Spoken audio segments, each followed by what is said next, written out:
Good evening, everyone. I'm the storyteller, and I'm here to help you fall asleep with these horror stories from the scariest day of my life. So before we begin, be sure to subscribe to the channel and like the video. I'd love to know where you're from and what time you're watching this, so leave it in the comments. When you're ready, get comfortable and relax.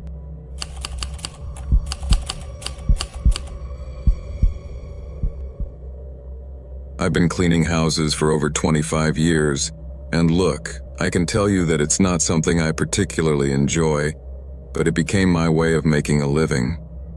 When I was about 20 and short on cash, a girl asked me to help her clean her house, and I accepted. Since then, I started going back often, until I ended up being the official cleaner for several houses in the area. The truth is that what I earned was just enough to survive, but that was more than enough for me. I'm not going to lie to you. I've seen some really disgusting things, and sometimes what I find makes me nauseous. But over time, I've learned to enjoy the work a little. There's a kind of satisfaction when you finish and the house is sparkling clean. But of course, what makes this complicated are the clients. And here I have to say that there are some who make it very difficult for you, especially one I had a few years ago, whose name was Tracy. Tracy, who is no longer with us, by the way, was especially bad. I don't want to speak ill of the dead, but the truth is that she stood out as one of those clients who make your life miserable. The way she followed me around every corner of the house, breathing down my neck while I cleaned, was really horrible. Many times I wanted to tell her to back off, to let me do my job, but out of respect, or fear, I always held back and said nothing. Every time she called for me to come clean her house on her schedule, I knew it would be a difficult day. And the last time I went, I braced myself for the worst. What a moment that was. I just woke up and saw a message from my boss saying that Shauna, my co-worker, was absent again, and that I would have to clean everything by myself this time. Shauna was going through a lot at the time, so I wasn't surprised. Better yet, I made sure to bring my headphones so I could listen to my favorite romance novel and not think about how crazy that day would be. Over time, I got used to working alone on those occasions, if there weren't many houses that day. I had to clean a 2-bedroom condo and, of course, Tracy's house, that giant mansion she had. Tracy's was hard work, yes, but I asked my boss if she could pay me overtime, and she agreed. As long as I got paid, I didn't mind having more work, so it wasn't so bad. Luckily, the condo took me about 3.5 hours, more or less. It wasn't very dirty, so the work went pretty quickly. But Tracy's house was another story. When I arrived, I really thought it would take me 6 to 7 hours to finish.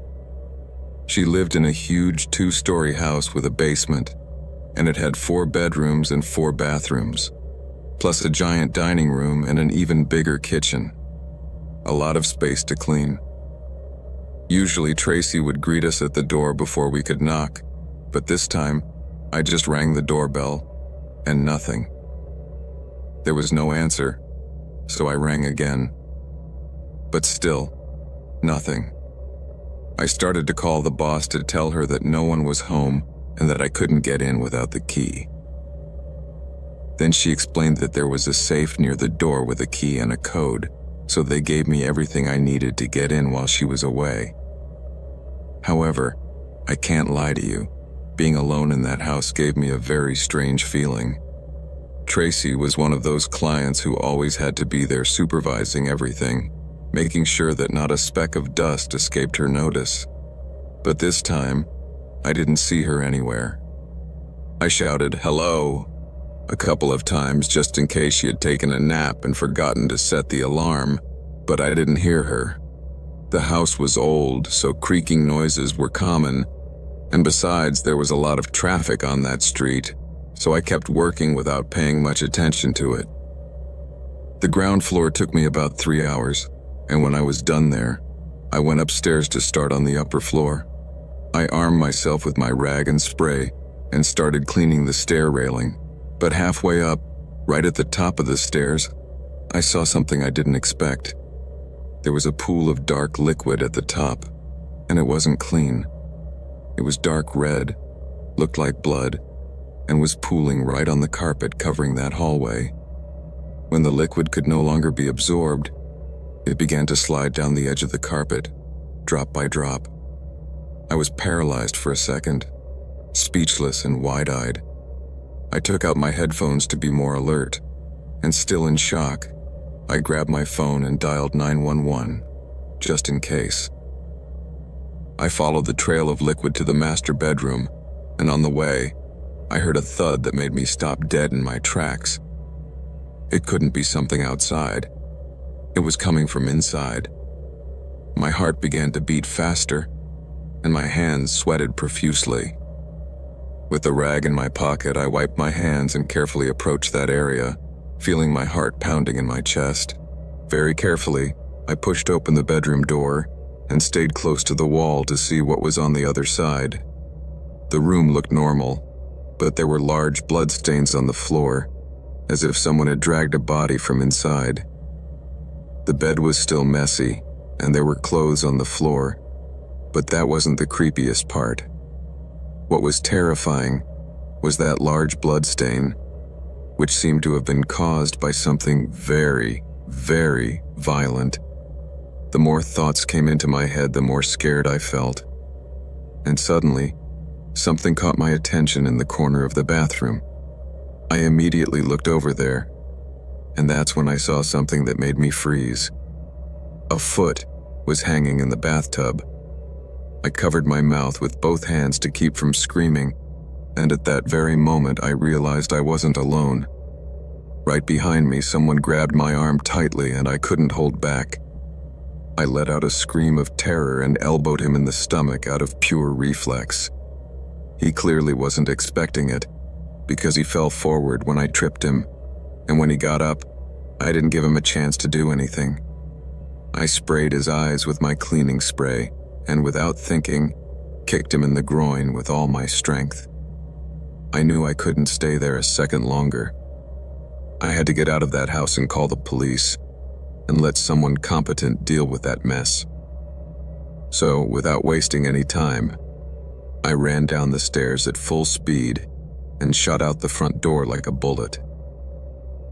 Once on the street, I immediately called the police. Within minutes, the patrol cars arrived, and what they found was a nightmarish scene. It turned out that it had all been a crime of passion. The guy who grabbed me was Tracy's secret lover, and she had decided she couldn't pretend anymore. The story is that she wanted to end it with him to save her marriage, be a good mother, and get her normal life back. She didn't want to lie anymore. But he, of course, didn't want to let her go. And since he couldn't have her, he killed her. The conclusion was that Tracy died from multiple stab wounds, 16 in total, which explained the amount of blood. The police said it had been an act of extreme violence, a truly brutal attack. And, out of respect for the family's grief, the boss decided that we would not clean that house again, but that other people would take care of it. Truthfully, Tracy was a pain in the neck, but no one deserves to end up like that, not even her.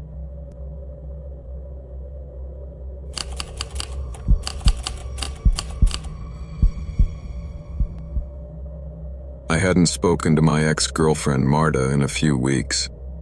It had been about 5 or 6 weeks, more or less. The last time we saw each other was after trying our last fertility treatment, which, like the previous ones, didn't work, and from then on, everything went downhill. To be honest, things between us weren't going too well, and it all started with her eagerness to get pregnant. To be honest, after a couple of failed attempts and going through all that stress and pain, I was more than willing to throw in the towel and just stop trying.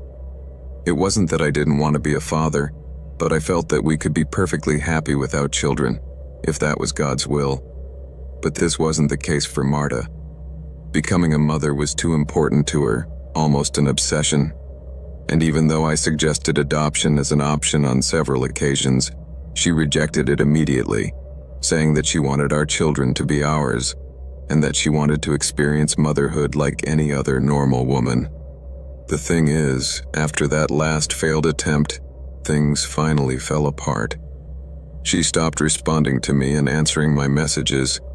It was as if she had simply closed herself off and shut the door on everyone, including me. We ended things quietly, you know. It wasn't a shouting match or tears or anything dramatic. It was more of a slow separation, like when something wears out over time and just disappears without anyone saying anything. The truth is, I didn't expect to see her again after that. I thought our relationship was in the past, and frankly, I felt much more at peace with that now. But no, and just when I least expected it, one night, around 10 p.m., I heard someone at the door. I looked to see who it was, and there she was, Marta, still dressed in her work clothes, as if nothing had happened, standing at my door with something wrapped in a blanket in her hands.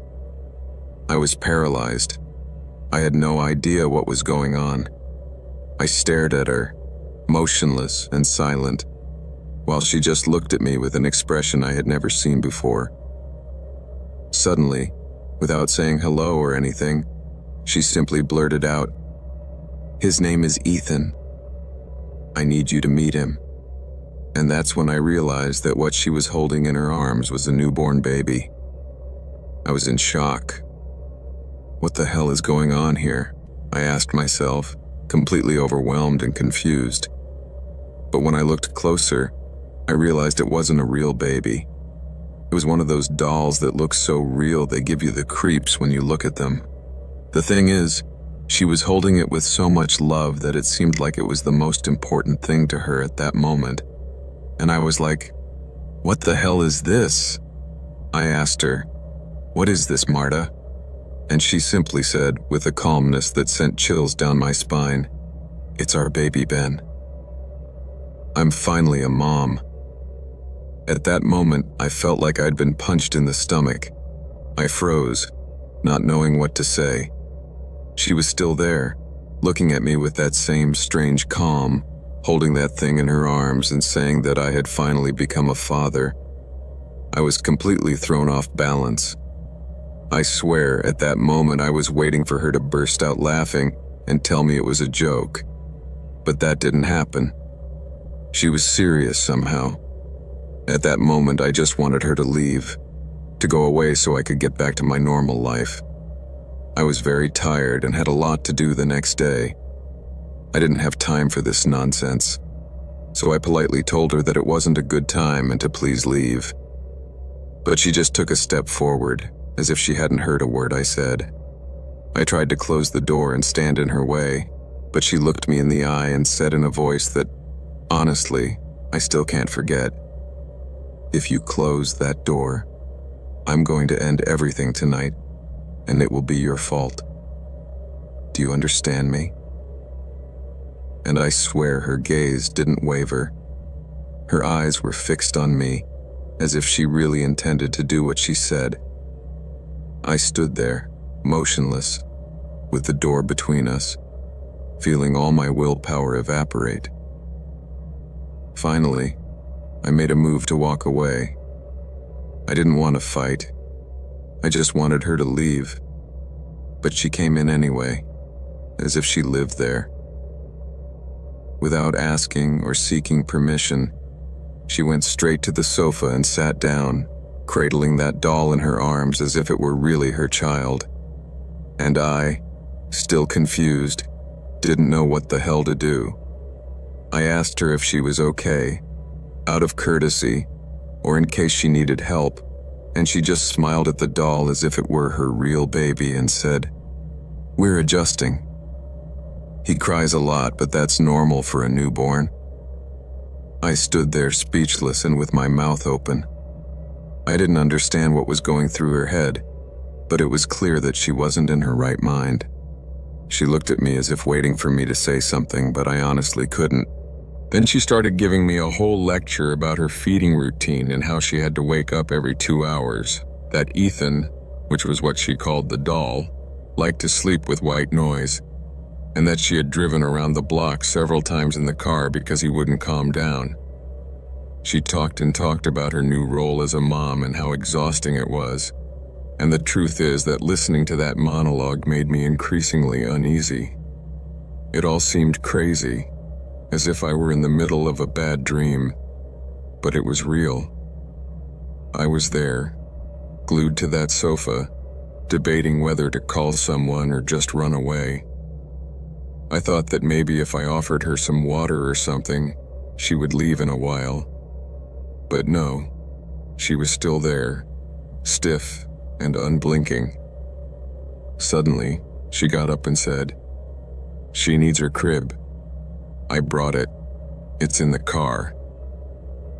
By that point, I was fed up with the situation. I've always been a guy with little patience, and that day, I was really exhausted, and all this was just getting on my nerves and driving me crazy. I'm not a psychiatrist, and I wasn't in the mood for any more nonsense, so I asked her again to leave, reminding her that this was no longer her home, and to please stop treating that plastic thing as if it were real, that I would give her a puppy if she wanted, but outside my house. At that moment, her face changed radically. She remained impassive, almost as if she were in a trance. Then she looked up and looked at me again, and suddenly sat down slowly on the floor and whispered, "Then I guess we'll sleep here, on the floor," and stayed there. At that moment, I realized that the situation was more complicated than I thought. I spent a while thinking of ways to reason with her. I approached her and tried to talk to her about what had happened, how hard it had been, and how losing that pregnancy had devastated us both. But she ignored me. She kept rocking that doll that looked so real it was scary. I told her she needed help, and that this baby, this thing, wasn't the answer. But she looked at me and her voice became shrill, as if she were about to explode. "Don't call it that. It's mine. I carried it in my womb, I dreamed about it, and it's my child. You're scaring it, and you're going to make it cry again." Then some things started to make sense, even though I didn't like them.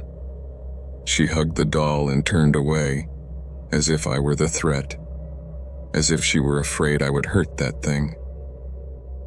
I asked her again to leave, to go away, but she didn't move. Then something changed in her face. She stood up slowly, with the kind of determination of someone who no longer cares about anything else. The doll's head moved a little as she raised her hands and began to speak. Then I heard her say, "I didn't come here to fight. I came because you are also his father, and you need to take responsibility." At that moment, her hands were shaking, but not out of fear, but out of anger. Her voice trembled, and she repeated, almost in a whisper, "You gave up. I didn't." And I don't know what scared me more, that stare or the way she said it. I replied that I hadn't given up, that I just couldn't go on living like that we were destroying each other, and that we didn't deserve to continue like that. She stood up, and at that moment, the doll bounced a little in her arms as she moved. Marta looked terrible now.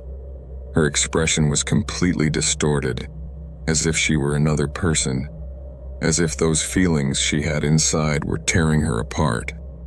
I felt a little sorry for her, but I also needed to get out of this madness once and for all, and if she wasn't leaving on her own, then I had to do something. So I walked to the door and told her I would call someone to come and take her away. But just as I was calling 911, I heard a sound like glass breaking, and before I could turn to look, I felt a sharp pain in my back. 1, 2, 3 stabs. When I turned around, I saw Marta holding a broken bottle covered in blood. My blood.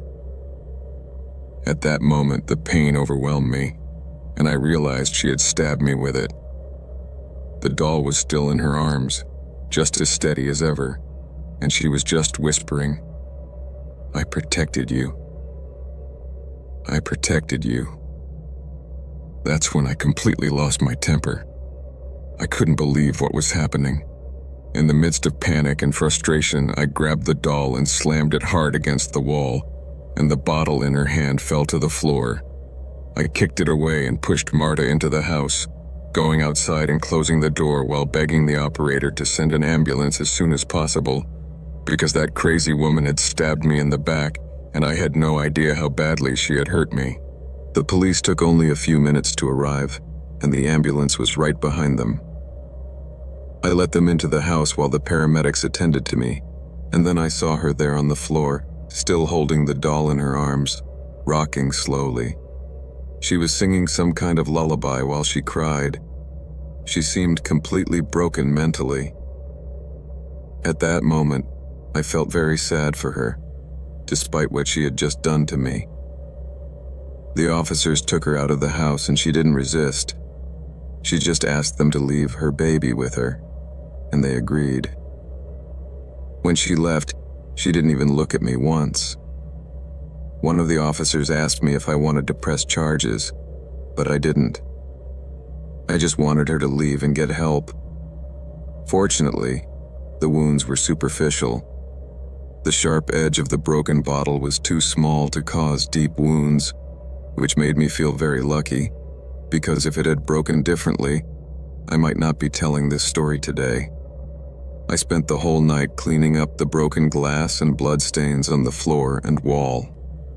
From that day on, Marta was taken to a mental health institution. 3 days later, a letter arrived from the hospital where she was admitted, and I learned that she had been diagnosed with postpartum psychosis, even though I knew she had never given birth.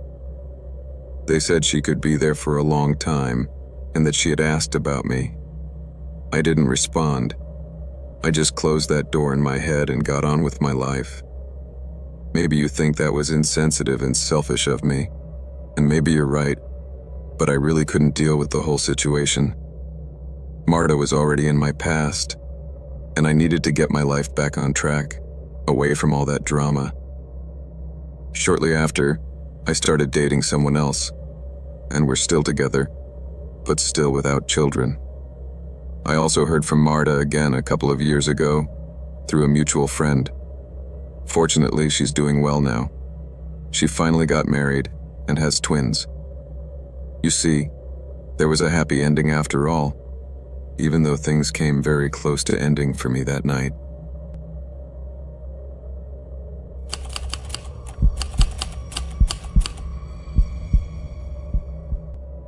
This story happened when I was in my sophomore year of college. I was about 20 years old at the time, and even though I never talk about it and almost no one knows about this episode in my life, it had a significant impact on me, which is why I want to share it today. I don't remember all the details, but what happened and how I felt is etched in my mind forever.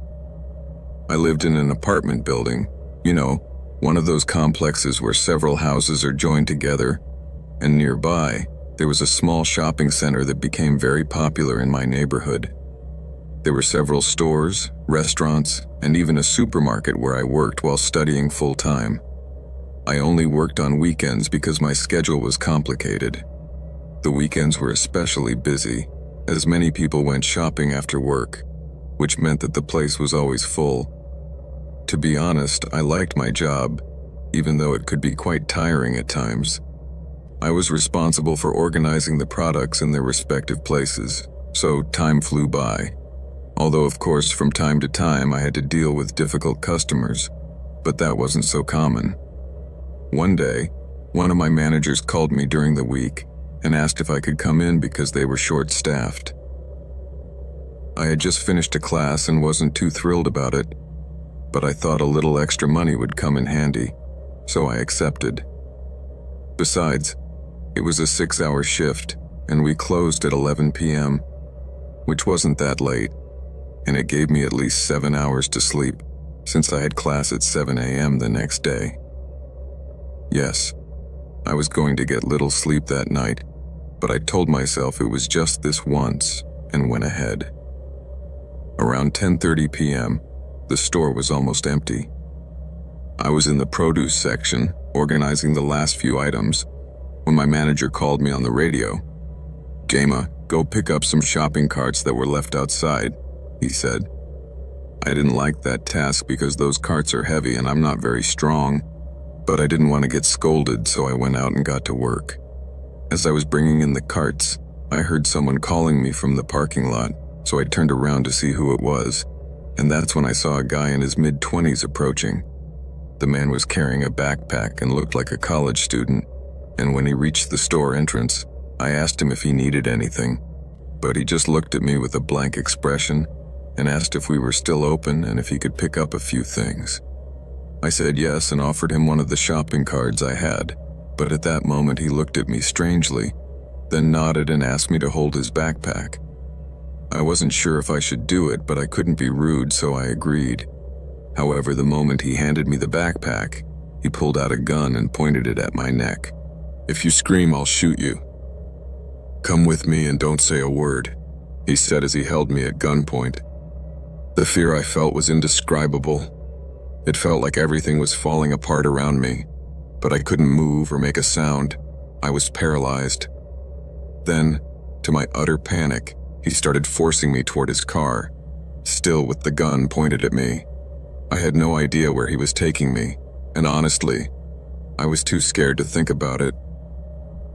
Finally, he opened the trunk and asked me to get in, telling me not to try to escape. I was terrified, so obviously, I obeyed. I didn't know what else to do. But just then, I heard my manager yelling at the man from the end of the parking lot. Without thinking, I took advantage of that distraction, and as soon as my captor turned around, I ran into my manager's arms. Meanwhile, the guy quickly got into the car and drove away. I started crying my eyes out, and my manager hugged me and asked if I was okay, but I could barely speak. I managed to explain what had happened while he comforted me. Then we went back into the store and he quickly called 911. While we waited for the police to arrive, I tried to calm down, but I was still shaking from the shock. When the police arrived, they asked me some questions about what had happened, and I gave them the best description I could of the man, and they then called my parents, who were very worried and came to pick me up. That night, all I wanted was to get out of there, so I took a few days off from school and work after that traumatic experience. My manager, who was a huge guy, told me he would never let me pick up carts at night again. Although it was scary, he thanked me for acting quickly in that situation. Weeks later, I heard that the police had investigated the incident and managed to track down the guy who tried to kidnap me.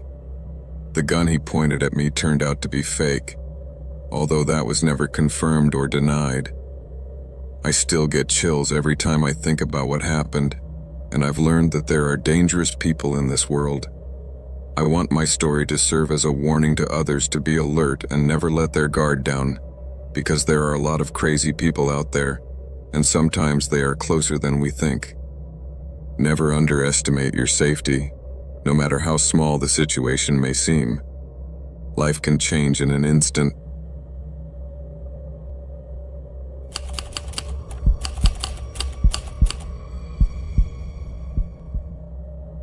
My name is Teresa, and I work as a waitress in a bar in the city.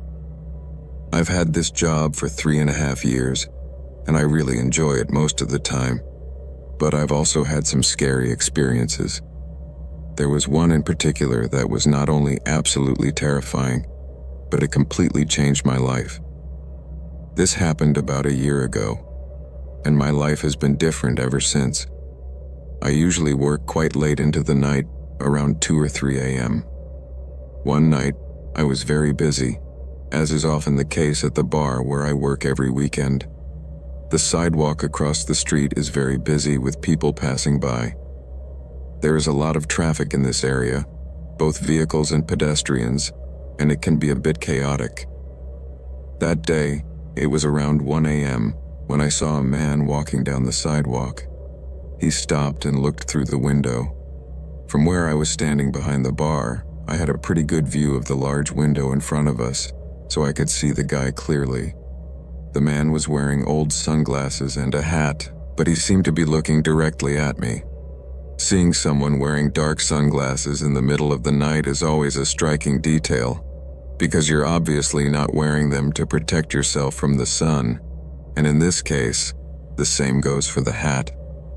The man had stopped and was just standing there, staring out the window. I saw him and thought it was a little strange, but I kept working. I was very busy and didn't have time to think about it. As the night went on, the guy was still there, but at one point I just stopped paying attention to him, and when I looked back, he was gone. However, sometime later, he returned and was once again staring at me through the window. It was a couple of minutes when I wasn't too busy, and that's when I realized how strange this was. I just looked at him and he looked at me, but he didn't say hello or anything. He just stared at me through the window, and to be honest, it was starting to make me uneasy. The guy was standing maybe a foot away. However, after about 2 or 3 minutes, I saw him walk away. He didn't come into the bar at all as far as I know, and after that he didn't come back for the rest of the shift. I certainly didn't recognize him, but then again, he was wearing sunglasses and it was dark, so I couldn't see him very well. Besides, I've probably met thousands of people during my years as a bartender, so maybe he was an old customer. Or so I told myself to try to put the matter behind me and not get paranoid. That night, when I finally finished work around 3 a.m., I couldn't help but feel a very intense sense of unease. I lived only a few blocks from the bar, so most of the time I used to walk home, and that night was no exception. I hurried to my apartment walking as fast as I could, but I couldn't get the image of that man staring at me through the window out of my head. Fortunately, I didn't see him again. The next day and several days after that incident, I felt a little nervous, and every so often I glanced at the window to make sure the guy wasn't there. I even wondered if I should change my route home or ask someone to walk with me, because the truth is that I had this kind of bad feeling, as if my subconscious was warning me to be careful of this person, even though I didn't even know who he was. Fortunately, I didn't see the man again during those days, but for some reason, that feeling of fear and vulnerability that I had never experienced before did not leave me. A few nights later, I think it had been about a week, I walked home as usual after my shift. By this time, the streets were almost completely empty, despite being a busy city, but it was almost 4 a.m., and it was Wednesday. Usually these streets are lively at all hours of the day, but during the week the night was quieter, as expected. It took me maybe 10 minutes to walk from work to about halfway home. I was on the sidewalk and passed through an alley that I usually walk through every night, but this time, as I crossed it, I noticed someone standing at the end of the alley, about 50 feet deep or so.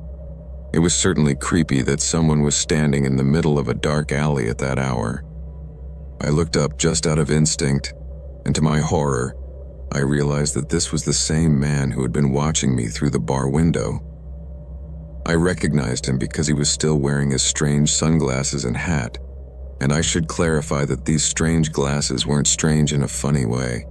They were large and old-fashioned, but the thing about them was that they covered half his face. Just like in the bar, he was just standing there doing nothing but staring at me as I walked by. I quickened my pace and walked faster. I couldn't believe I was seeing him again, especially in this dark alley. This is a big city, where a lot of people live, so it didn't seem like a coincidence that I was running into him at this particular place and time, when I usually walked by there. I began to wonder if this man somehow knew I would be passing by and was actually waiting for me. I kept my eyes open to see if the man would follow me out of the dark alley. I was nervous and looked for my pepper spray just to be safe. As I walked away, I noticed that he didn't come out of the alley, although I kept looking behind me and didn't see anyone following me home. When I finally got home, I felt very relieved. I had never felt so nervous coming home before. I had done it many times late at night and nothing suspicious had ever happened. After arriving, I was really tired and stressed. I got ready for bed and then went to my room. My apartment was on the 5th floor, so it was unlikely that anyone would break in through a window or anything, which made me feel a little calmer. I turned off the lights before getting into bed and also looked out the window instinctively. I had a nice view of the city, and I stood there for a few moments contemplating the nighttime landscape.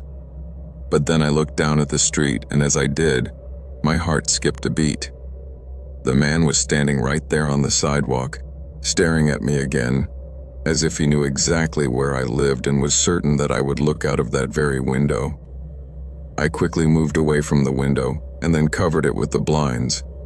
My heart was racing and my breathing was so fast that I started to feel short of breath. I didn't know how this guy knew where I lived, especially which apartment was mine. I was really scared now. After that, in the days that followed, I felt completely paranoid. I told several friends and coworkers about it, but none of them knew who the man could be, and they were also concerned for my safety. They told me I should consider going to the police, especially if I saw him again, but I didn't, because I didn't know who he was, and I had no proof of his harassment. However, during the following days, I remained vigilant and no longer went home alone. One of my coworkers accompanied me.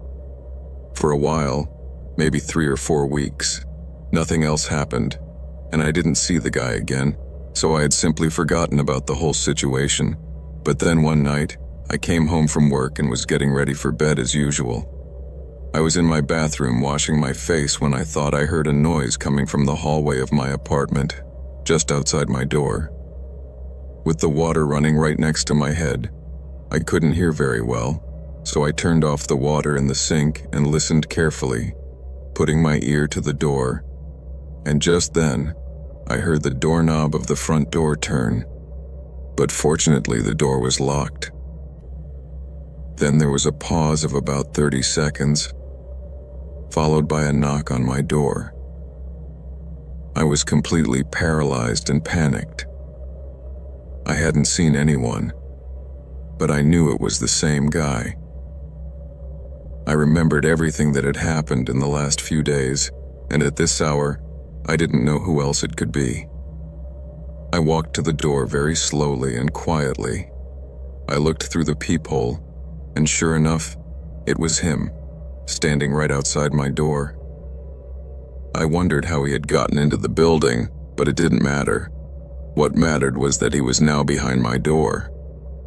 The guy started frantically turning the doorknob, and I was so overwhelmed and scared that I didn't know what to do. The only thing I could think of was to walk very quietly to my room while he tried to force the door open and lock me in the closet to call 911. Suddenly, as I stood there, I clearly heard the front door open and the sound of heavy boots coming down the hallway. At that moment, I was beyond panic. I tried to stay as quiet as I could while talking to the operator. I explained quickly and almost in a whisper what was happening and begged them to come and help me. They told me that an officer would be there shortly, but this did not reassure me in the least, because this man was already inside the house.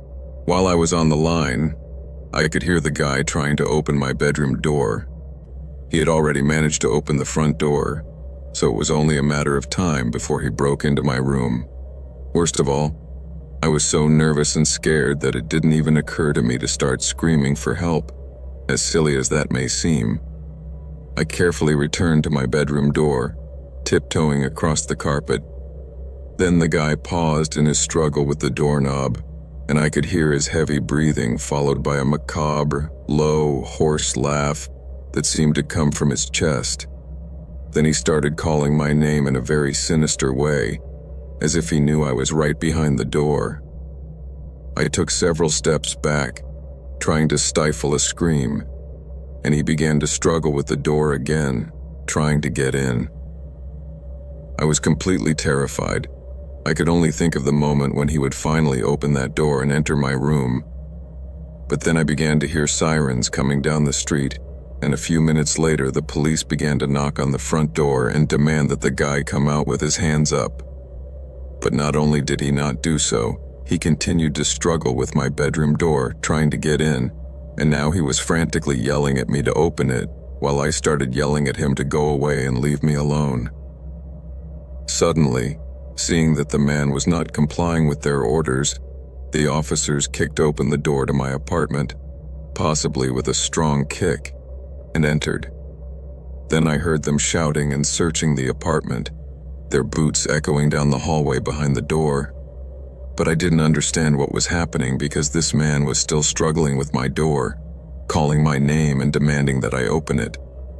Why weren't they catching him? That's when my bedroom door was kicked open and 2 officers entered, pointing their guns and shouting to stop. I was completely frozen and began frantically asking them about the man behind the door.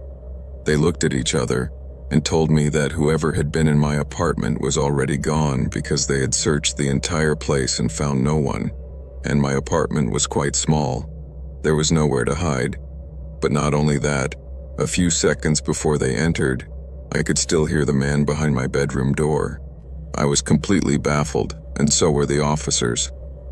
I left my room and started searching the apartment myself, but I didn't see anyone, and according to the officers, the front door was locked. After a while, after questioning me and hearing the same version of events over and over again, the police left my house and one of them told me that I should seek psychological help because maybe it had all been a figment of my imagination, that maybe I had had a panic attack. I was very confused and in shock.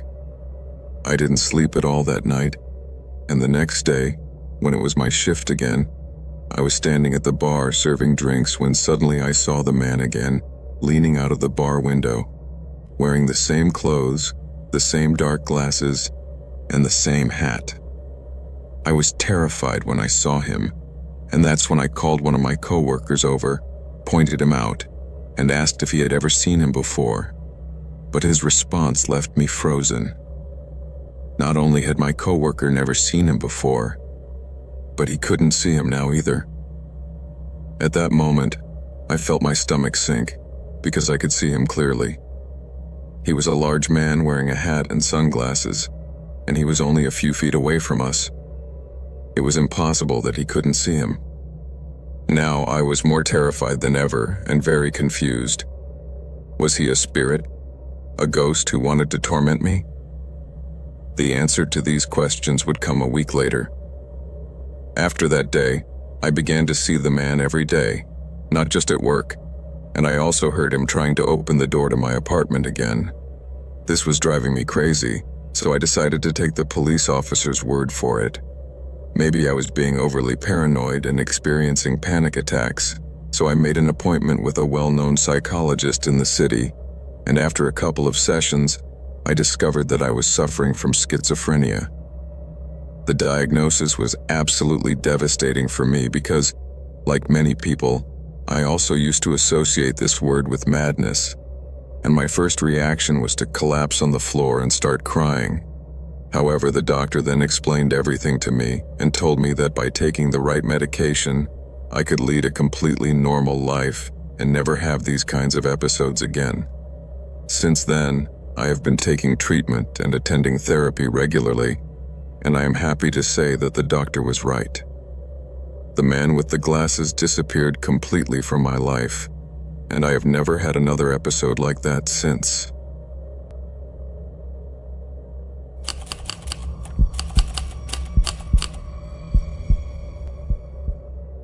There was a girl in my class named Fanny.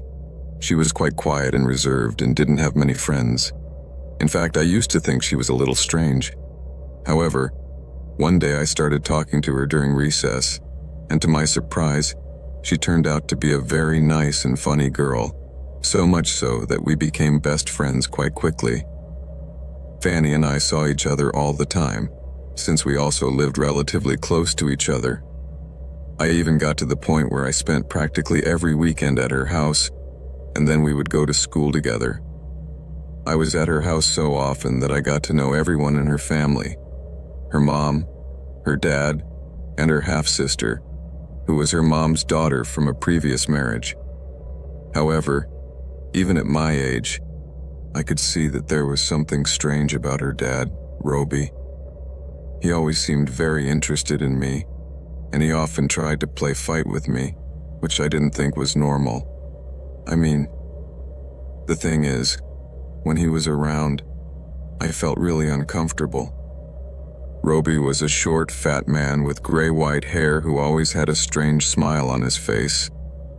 The strange interactions with Roby began when he would steal pieces of my food when I wasn't looking, and then laugh and make sure to put his arms around my shoulders to apologize.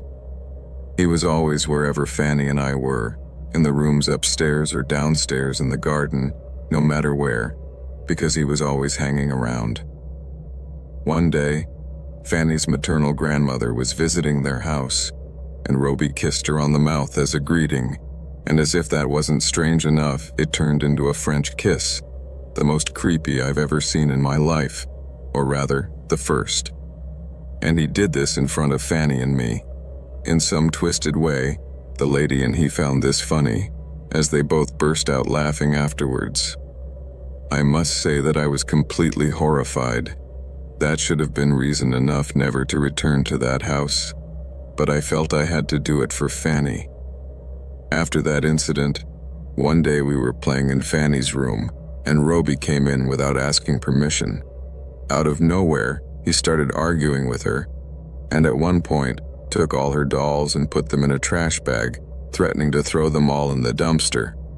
Obviously, a girl that is going to get angry if she thinks her toys are going to be thrown in the trash, so it's no surprise that Fanny was hysterical. Suddenly, he came downstairs with the bag full of toys, and we followed him.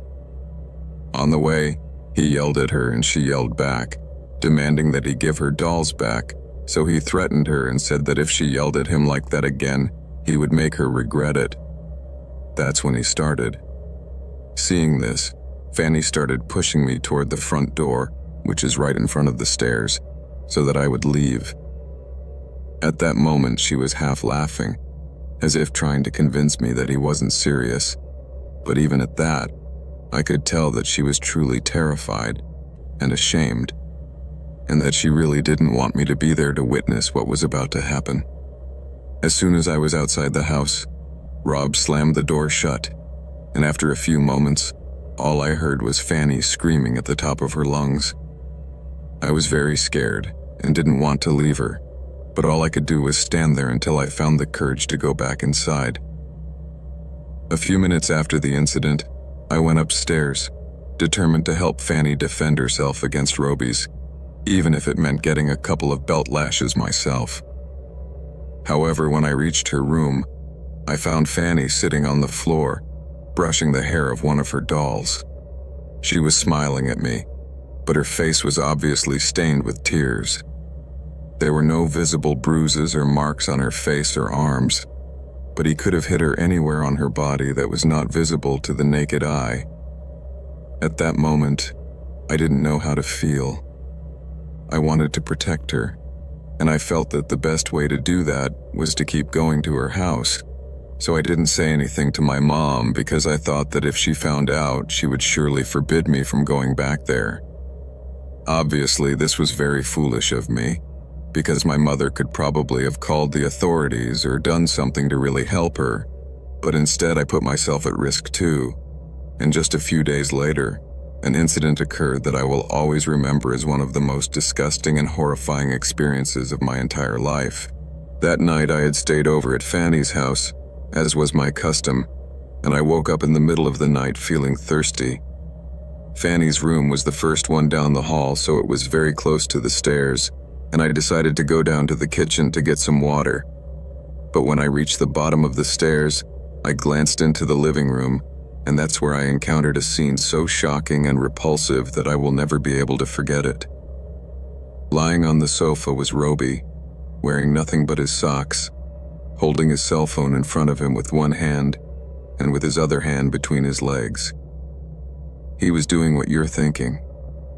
This was so horrible and shocking to me that I was completely paralyzed at the foot of the stairs, unable to move a muscle.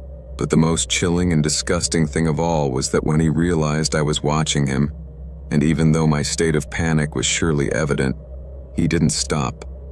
On the contrary, he stared at me with the most chilling, disgusting, and repulsive look anyone has ever given me, and continued doing what he was doing.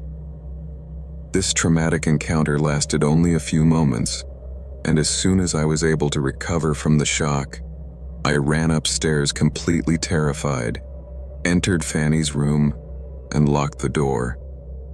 She was still asleep, and I didn't want to wake her up, but from then on I couldn't sleep a wink, and as I waited for the first rays of sunlight to appear so I could go home, that disgusting image repeated itself in my mind over and over again, causing me disgust and panic at the same time. That was the last time I stayed overnight at that house. If my parents had ever found out about this, they would probably have gone and killed him. But I never dared to tell my parents about this, or anyone else for that matter. But it was extremely traumatic for me, and it became a recurring nightmare that still haunts me to this day. I know it may seem a little silly, since I'm a grown man now, but it's really incredible how traumatic experiences in childhood can leave lasting scars on your psyche. This was something I had to go to therapy for a few years ago, when I realized that this terrifying experience was having serious consequences on my personal life. I'm not going to describe how, but I'll summarize by saying that it affected me in a much deeper way than I would have liked to admit.